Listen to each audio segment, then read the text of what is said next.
Hola, ¿qué tal? Muy buenas noches. Muchísimas gracias por acompañarnos. Bienvenidos a la edición nocturna de Noticias RPT.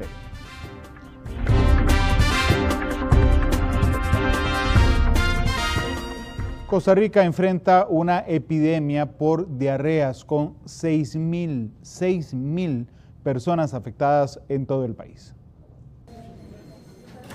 Hay alrededor de 6.000 personas afectadas y el sistema de salud registra una alta frecuencia de casos por diarreas, entre ellas virales y bacterianas. Costa Rica enfrenta una epidemia porque el brote por estas enfermedades está muy por encima de lo esperado. El canal endémico lo que hace es que grafica el promedio de los años anteriores y nos va a presentar varias líneas. Una línea verde, que es un área de éxito, una línea amarilla, que podríamos decir que es como el promedio, luego una franja roja, que es un poquito encima del promedio, está dentro del esperable, pero es un área que nos alerta que tenemos aumento de casos. Como podemos observar, la línea morada, que es la línea actual, el periodo actual, este año, hemos estado en brote desde inicio de año, bajó un poquito, pero luego volvió a subir otra vez. Las zonas que registran la mayor cantidad de enfermos, según el Ministerio de Salud, por cada 100.000 habitantes son el Pacífico y la zona sur del país. Lo que más tal vez puede doler en este momento es que son enfermedades que son altamente prevenibles por medio de lavado de manos, en el caso de las respiratorias por el protocolo de estornudo, en el caso de las diarreas, cocinar bien los alimentos, lavarme las manos antes de preparar los alimentos, antes de consumir los alimentos, también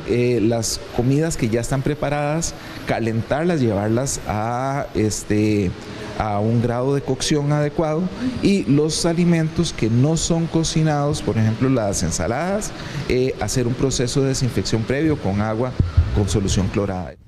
Cantones como Alajuelita, Flores, Goicoechea, Coronado y Orotina están con un alto volumen de enfermos. El precio de productos como el tomate se ve afectado por el alto costo de los insumos, así como la inestabilidad del tipo de cambio y además la situación del cambio climático. ¿Cuál es el efecto en los precios? Lo vemos. La continuidad de los conflictos bélicos, así como el retraso en las mercancías, siguen impactando el precio de los agroinsumos que son necesarios para cosechar en el país. Así lo reconoció el Ministerio de Agricultura y Ganadería meses atrás y también los mismos productores. Un injerto vale 425.000 pesos, o sea, quiere decir de que 5.000 matas son 2 millones de colones. Imagínense solo el arranque. El precio del kilo de tomate está elevado para los consumidores y el costo de los insumos, así como la inestabilidad en el clima, podrían afectar el precio al consumidor. Cerca de más o menos 10 años hemos venido enfrentando un problema serio con el costo de los productos a raíz de varias condiciones. Primero, los precios de las materias primas. Según UPA Nacional, los insumos han aumentado cerca de un 35% en productos como foliares, herramientas, herbicidas, fungicidas y otros en comparación al 2020. En el caso del tomate, según el último monitoreo de precios del CNP, el MAC y el MEIC rondaba los 1.100 y 1.600 colones el kilo, precio elevado para los consumidores. Por ejemplo, un Procline, que es un producto que se utiliza mucho en algunos otros países del área, podrían haber 5 representaciones de este producto, o sea, hay una buena oferta. En cambio, aquí en Costa Rica hay solo uno. La plaga de la polilla, o conocida como tuta absoluta, afecta a los cultivos de tomate en países europeos y de otras partes del mundo.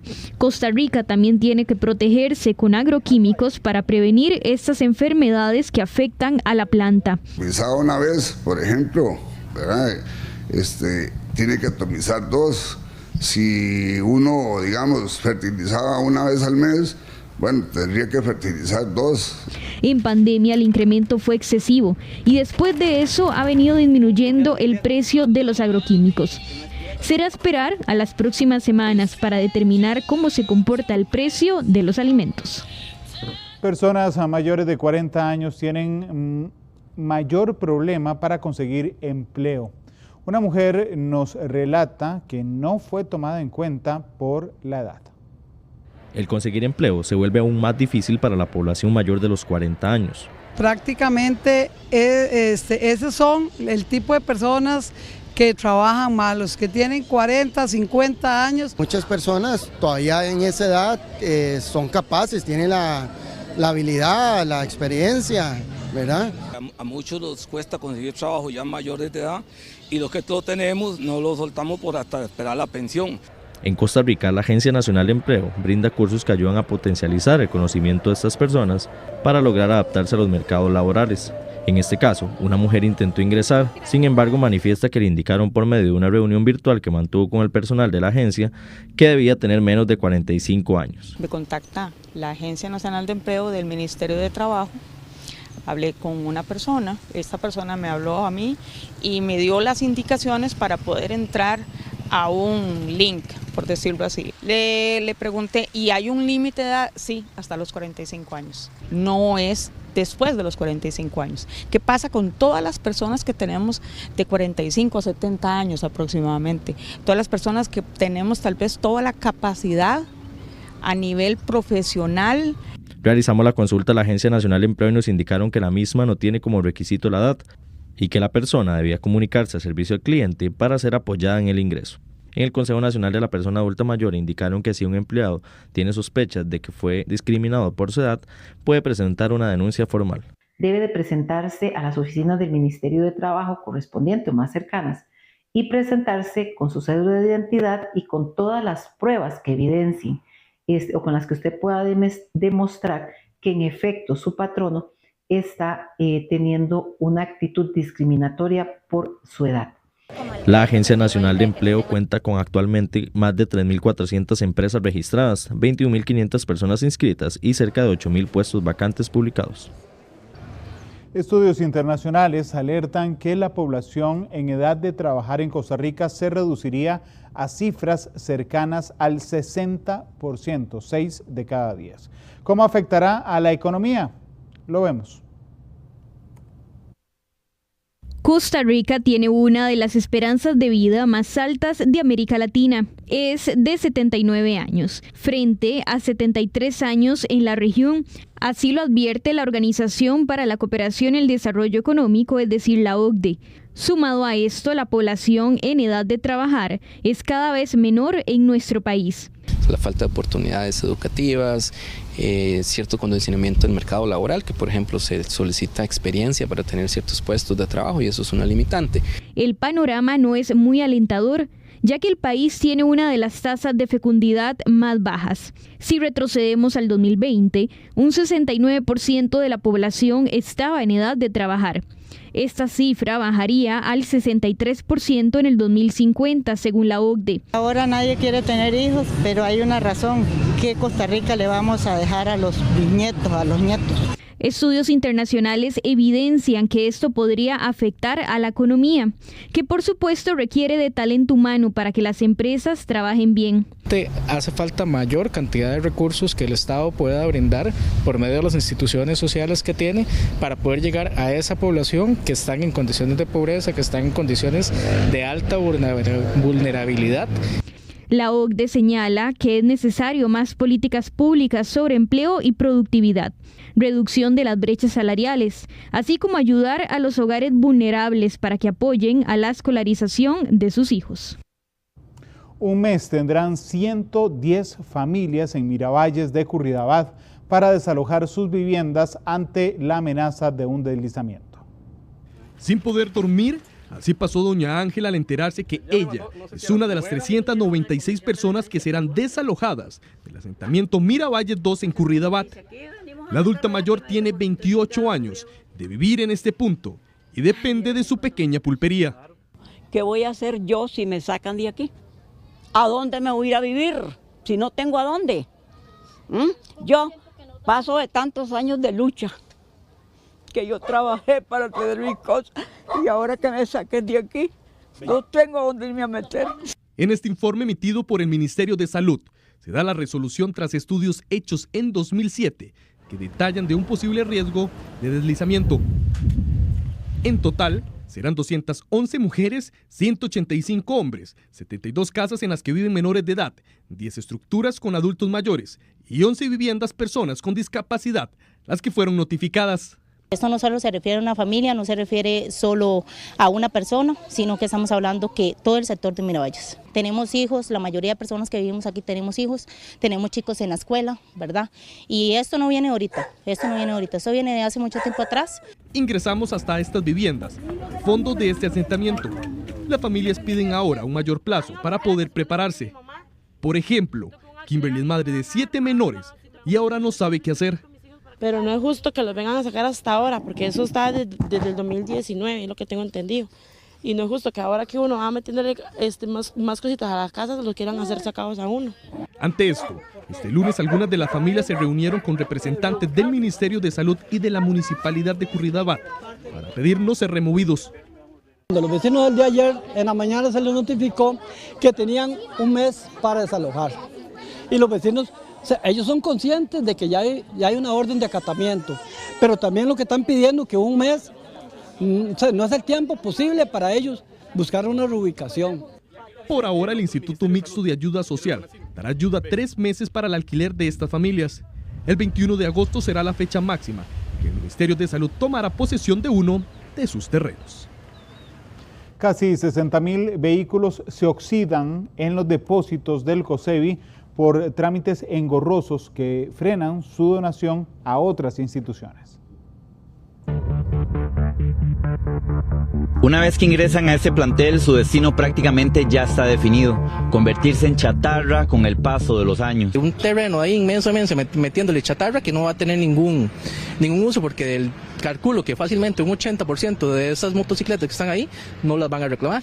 3, 4 meses y nadie los ha reclamado, rematarlos o donarlos o cosas así. Usted va a sacar una moto, se la dan así sin prima, se la dan ahora, no me llévensela nada más. Así luce hoy el plantel de COSEBI en Aguasima de Alajuela. La mayoría son motocicletas que fueron adquiridas a través de financiamiento, lo cual impide donarlas a tiempo.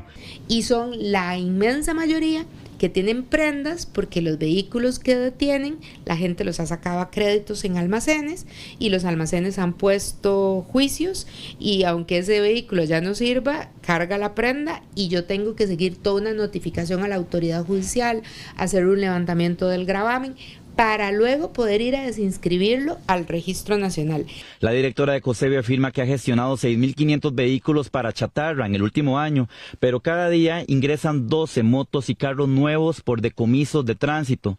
Este semestre ingresaron 1.800 motos a los planteles de COSEBI y en menor medida carros tipo sedán, de carga o hasta bicicletas y buses. En muchos casos las multas superan el precio de la motocicleta. Hay motociclistas que la moto que le quitan tiene situaciones irregulares.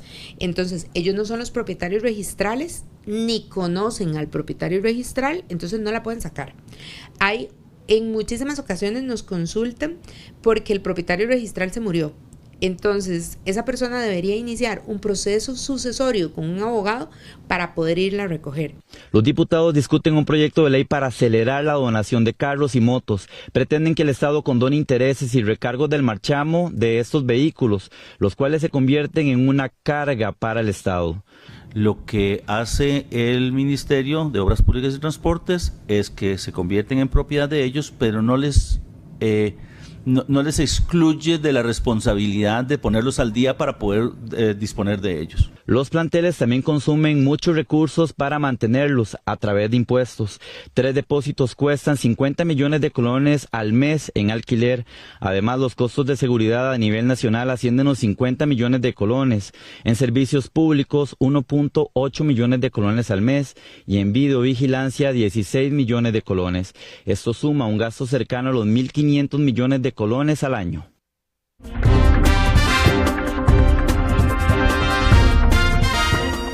Muchas gracias por terminar su día informándose con Noticias Repretel. 2 motociclistas que se hacían pasar por repartidores de comida express asaltaron y asesinaron a un joyero en el centro de Liberia. La policía está tras la cacería de los sospechosos. Ay, ahí están. Ay, y le habrán hecho.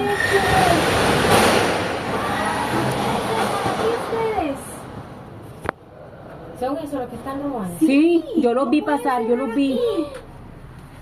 Ay, ahora mismo. Dame la policía. No andan placa, no andan placa.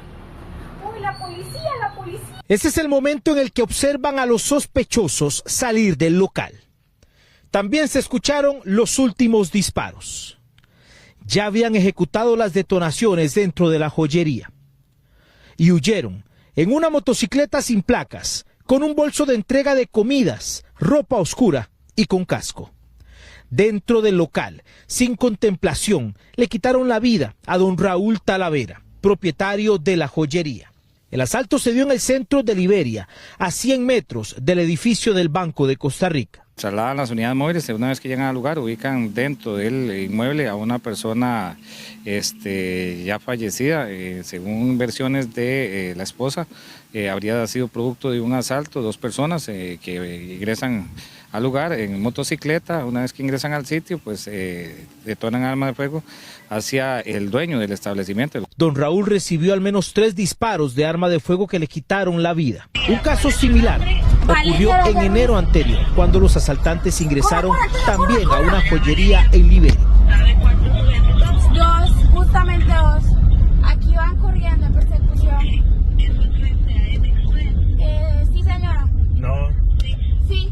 A la tarde Colby. Sí, 2 sujetos, uno de camisa gris, otro de camisa negra con anteojos de sol. Van corriendo. Doble. Hacia Condega. Hacia el Guanacastón.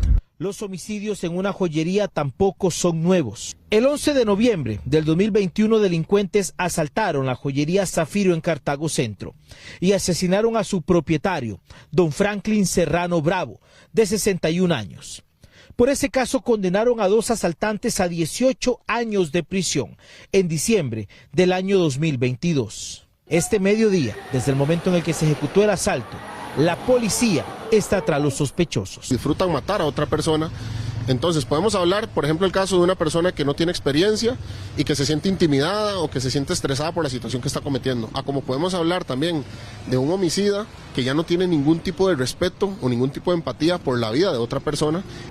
Con respecto a ese caso, los investigadores tienen claras las características de los homicidas, gracias al video que se captó al momento de su escape, pero también a cámaras de videovigilancia que están cerca del lugar.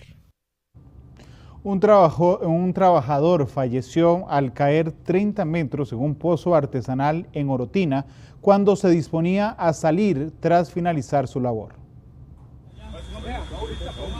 Por este estrecho agujero descendió un hombre de entre 35 y 40 años a realizar un trabajo. Cuando se disponía a salir, sufrió una caída y quedó atrapado a 30 metros de profundidad. Debido a lo estrecho del lugar y a la falta de oxígeno, el operario falleció. Al sitio acudió personal especializado de bomberos y Cruz Roja, y sin embargo, al llegar hasta donde estaba la víctima, se confirmó lo que temían. Estaba fallecido. El mismo se encuentra sin signos vitales. Vamos a proceder a sacar el rescatista que está en este momento para cambiar el equipo que tiene de aire comprimido para renovar su oxigenación, estabilizarlo y replantear ahora el tema para hacer la extracción del cuerpo de esta persona. La alerta se recibió vía 911 al ser las 7:36 de la mañana. Desde el arribo de las primeras unidades se inició con el proceso de tratar de hacer contacto con el trabajador. Este se encontraba inconsciente, no respondía a ningún llamado. Para poder llegar a él se aplicaron una serie de medidas para garantizar la seguridad del rescatista, que debió descender y evitar afectar a la víctima. Minutos después de las 10 de la mañana lograron llegar a él. Indica es un proceso complejo, ¿verdad? No solo poner cuerdas y descender, ¿verdad? Hay otras consideraciones importantes, la falta de oxígeno, algunos gases que nos podemos encontrar en el foso, ¿verdad? O en la fosa, o dentro donde está la víctima. Entonces hay que tomar muchísimas precauciones, tanto como para la víctima como para el rescatador. Fueron 3 horas las transcurridas desde el arribo de las unidades hasta llegar donde estaba el trabajador prensado. Pese al esfuerzo, todo resultó insuficiente. La emergencia ocurrió en Uvita de la Ceiba, en Orotina de Alajuela. Definitivamente no se observa algún tipo de equipo especializado, ¿verdad? De cuerdas y todo este tipo de materiales que se utilizan o se necesitan para un trabajo de este tipo seguro, ¿verdad? Sin embargo, en estas trabajos, son trabajos muy rudimentarios que se utilizan generalmente con poca seguridad y pocos insumos que favorezcan a la persona a la hora de realizar este tipo de labores en este tipo de pozos. El espacio es muy confinado, el pozo obviamente está totalmente oscuro, por dicha no tenemos agua en el pozo, está totalmente seco, el paciente está abajo y estamos intentando entre un trabajo en conjunto, en equipo, con el Cuerpo de Bomberos y la Cruz Roja Costarricense, con equipo especializado, llegar a donde está este paciente. Lo seco del terreno facilitó el poder accesar hasta donde estaba la víctima sin riesgo a desprendimientos. Sin embargo, no se logró salvar a la víctima. Las autoridades llaman a quienes realizan este tipo de labores a utilizar los equipos necesarios para proteger su salud y en caso de un accidente como el ocurrido en este predio, tengan más posibilidades de sobrevivir. Vamos a una pausa comercial, regresamos con más.